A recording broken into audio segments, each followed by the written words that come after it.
임진왜란 때 선조, 병자호란 때 인조, 아간파천의 고종, 6.25 때 홀로 비밀리에 서울을 탈출한 이승만. 1950년 6월 25일 새벽 4시를 기해 T-34 탱크 130대를 앞세운 인민군 7개 사단 9만여 명이 38선을 넘어 기습 남침을 합니다. 국군의 방어선은 모든 전선에 걸쳐 맥없이 무너집니다. 오전 9시 30분경 이승만 대통령은 이날 아침 식사를 마치고 창덕군 비원에서 낚시를 즐기고 있었습니다.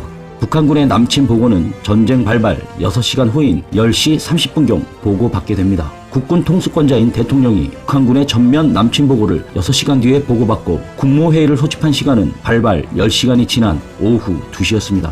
국무회의에서 최병덕 육군 참모총장은 국군 제17연대가 해주로 진격 중이며 후방사단을 전선으로 보내 반격을 가한다면 충분히 격퇴 후에 북진할 수 있을 것이라며 큰 소리를 쳤습니다. 하지만 그 시간에 제17연대는 인천으로 후퇴해야 하는 상황이었습니다. 6월 27일 새벽 1시 국회 본회의.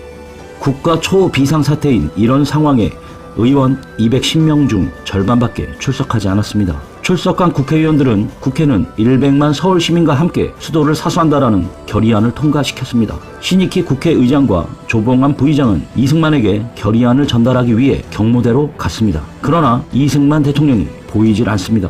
어디로 간 걸까요?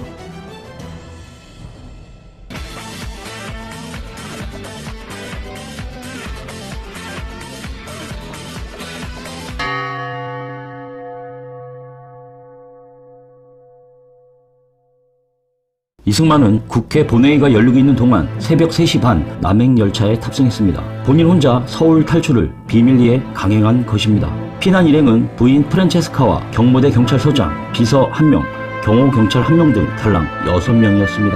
아마도 한민족 역사상 국가 원수로서 가장 적은 규모의 피난 행렬이었을 겁니다. 임진왜란 때 선조도 의주로 피난을 갔습니다. 그러나 이승만처럼 야반에 도주한 것이 아니고 신하들과 경론을 벌인 끝에 공개적으로 떠났습니다. 세자로 책봉된 광해군은 전국을 돌며 의병을 일으켰고 지방 양반들도 사제를 털어 의병을 이끌었습니다. 억압을 받던 불교의 승려들까지.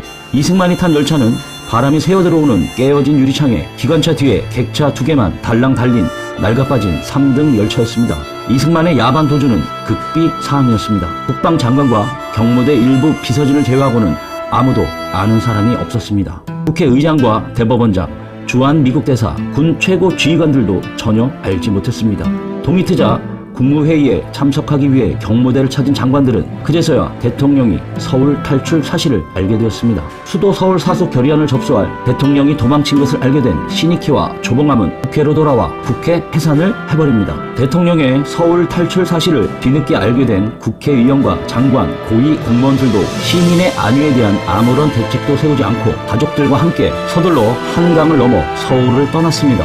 이날 오후가 되자 대전에 도착한 이승만은 서울에 있는 것처럼 위장하고 녹음한 연설을 방송에 내보냈습니다.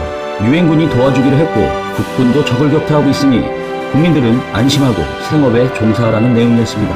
이 메시지가 논란이 있으나 당시 국민에게는 그렇게 인식되었던 것입니다.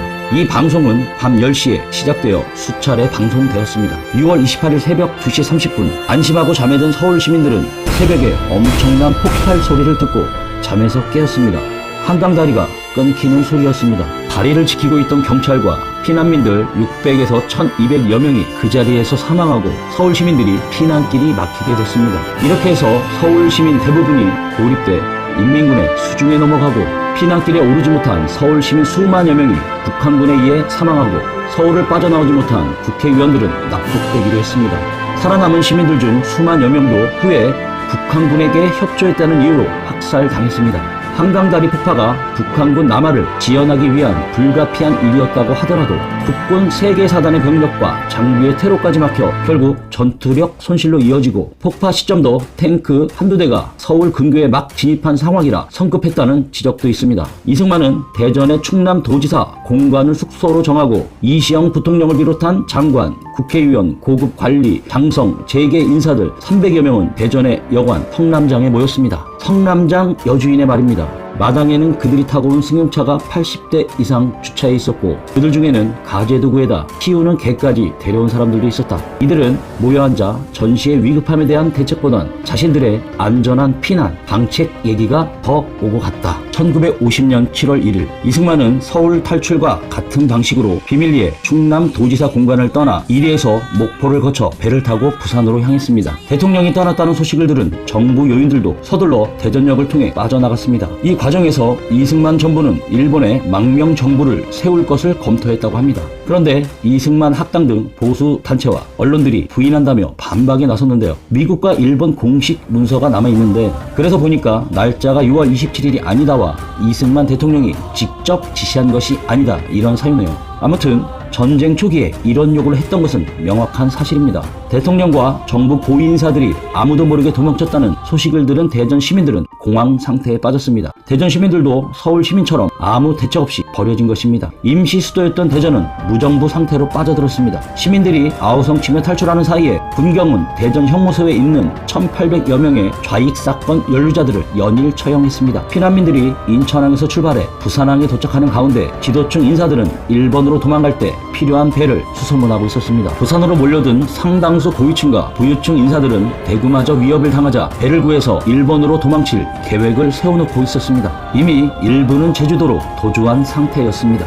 부산의 항내에는 피난 나온 정치가와 실업가, 고위 장교들이 도망칠 때 필요한 선박과 선원을 찾느라 아우성이었습니다. 제1사단 13연대장 김익렬 대령은 출항하려는 한 척의 배를 정지시키고 조사해보니 그 배에는 국회의원 10명과 고급 장교 10명 그리고 그들의 가족들이 타고 있었다고 합니다. 일본으로 밀항하는 것을 이른바 돼지몰이라고 불렀는데 밀항 주선 비용은 1인당 50만원, 나중에는 100만원에서 150만원으로 올라갔습니다. 밀항을 위한 선박 대절비는 500만원에서 1000만원까지 부르고 있었습니다. 이승만은 6.25 전쟁 발발 초기 황금 시간대를 도망치느라 다 놓쳐버렸습니다. 국군 최고 통수권자의 지위를 포기한 것인지 결과론적으로 그 자체만으로 보면 오해를 충분히 살만합니다. 그리고 함께 도주 행각을 벌였던 정치인과 사회 각계 지도층들 분단 이후 1949년과 1950년 38선에서 크고 작은 충돌이 잦았습니다. 사실상의 전시 상황이었습니다. 북한이 언제든지 쳐내려올 수 있다라는 첩보도 계속 들어왔습니다. 그런데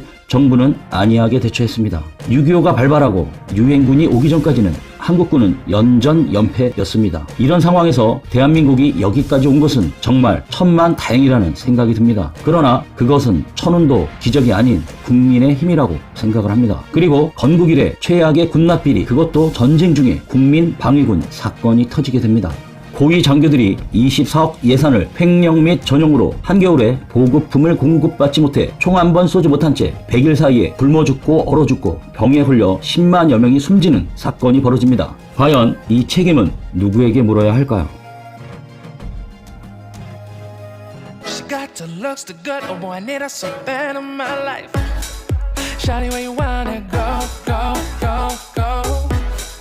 London, Paris, Tokyo, oh, shorty we could go. Don't need no luggage, nah, nah, nah, nah. Don't need